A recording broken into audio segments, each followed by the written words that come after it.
भारत की संस्कृति, भारत की अस्मिता, भारत की पहचान को मिटाने का एक सुनियोजित षड्यंत्र रचा जा रहा है। ये उत्तर भारत को, भारतीयों को और यहाँ तक कि सनातन धर्म को नीचा दिखाने में कोई कसर नहीं छोड़ रहे। भारत की संस्कृति और भारत के सनातन धर्म और हिंदुओं के प्रति घृणा कांग्रेस की स्पष्ट होती दिख रही है। मेरा सवाल श्रीमान राहुल गांधी और सोनिया गांधी जी से ये है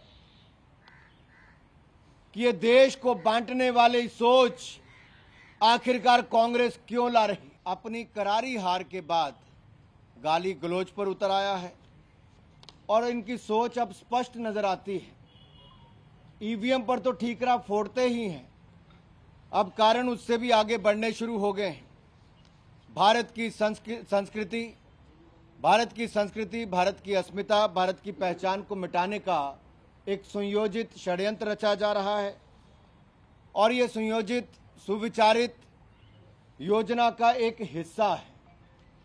अगर आप देखेंगे, इसकी शुरुआत अमेठी की हार से ही हो गई थी और श्रीमान राहुल गांधी जी की अमेठी की हार के बाद उनका वो बयान जब दक्षिण भारत में जाकर वायनाड से उन्होंने दिया और नीचा दिखाने का काम उत्तर भारतीयों को करने का, उनके शब्द वो याद करवाते हैं कि कितनी घृणा भरी होगी और कैसे देश को अलग अलग टुकड़ों में देखने की उनकी सोच होगी।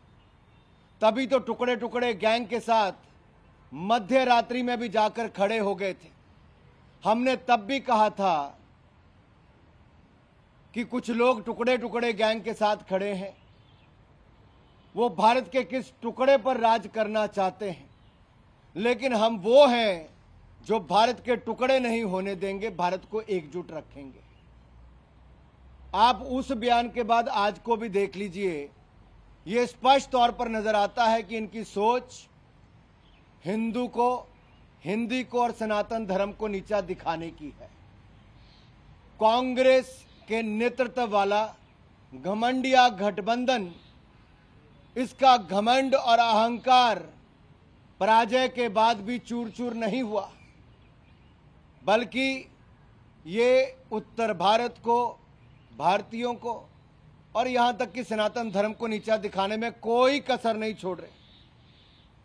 मेरा सवाल तो ये भी है कि आखिरकार आपकी भारत जोड़ो यात्रा में जोड़ने का काम किया गया कि इसको टुकड़ों में बांटने की सोच आपने आगे बढ़ाई है।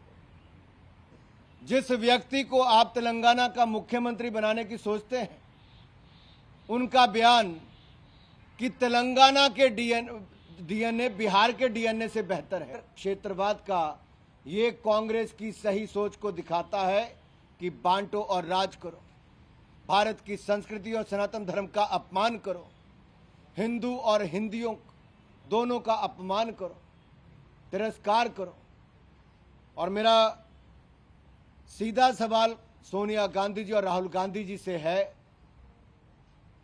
कि क्या उनका आशीर्वाद ये कांग्रेस के नेता और इनके सहयोगी दलों को नहीं है, जो आज भारत को बांटने का बीज बो रहे हैं, जो सनातन धर्म और हिंदू धर्म का अपमान कर रहे हैं, जो हिंदू और हिंदी के खिलाफ लगातार इनके बयान और इनकी सोच चल रही है। क्या जातिवाद, क्षेत्रवाद को बढ़ावा देने का काम कांग्रेस पार्टी और इनके सहयोगी दल नहीं कर रहे हैं? क्या इसका बाहर निकलकर राहुल गांधी जी और सोनिया गांधी जी प्रेस कॉन्फ्रेंस करके देश के सामने अपनी बात को रखेंगे कि क्या मजबूरी है टुकड़े टुकड़े गैंग से लेकर अब भारत के टुकड़े टुकड़े देखने पर ये लोग उस तरह से आगे बढ़े हैं? मेरा सवाल बहुत गंभीर भी है और मैं चाहता हूं राहुल जी और सोनिया जी इस पर अपना जवाब दें और देश को बताएं कि ऐसी क्या मजबूरी है कि देश को बांटना जरूरी है, ऐसी क्या मजबूरी है कि सनातन धर्म का अपमान करना जरूरी है, ऐसी क्या मजबूरी है कि संविधान की धज्जियां उड़ानी जरूरी है, ऐसी क्या मजबूरी है कि ईवीएम पर ठीकरा फोड़ना जरूरी है, ऐसी क्या मजबूरी है राहुल गांधी जी कि दक्षिण में अगर कहीं पर मान लीजिए केरल को जीते हो तो क्या ये क्या कहते वहां पर, क्या शरिया कानून लागू है? अगर ऐसा कोई कहता तो उनका क्या बयान होता?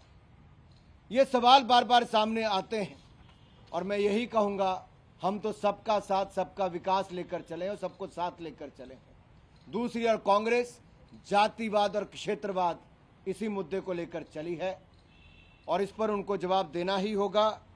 ये भारत की संस्कृति और भारत के सनातन धर्म और हिंदुओं के प्रति घृणा कांग्रेस की स्पष्ट होती दिख रही है।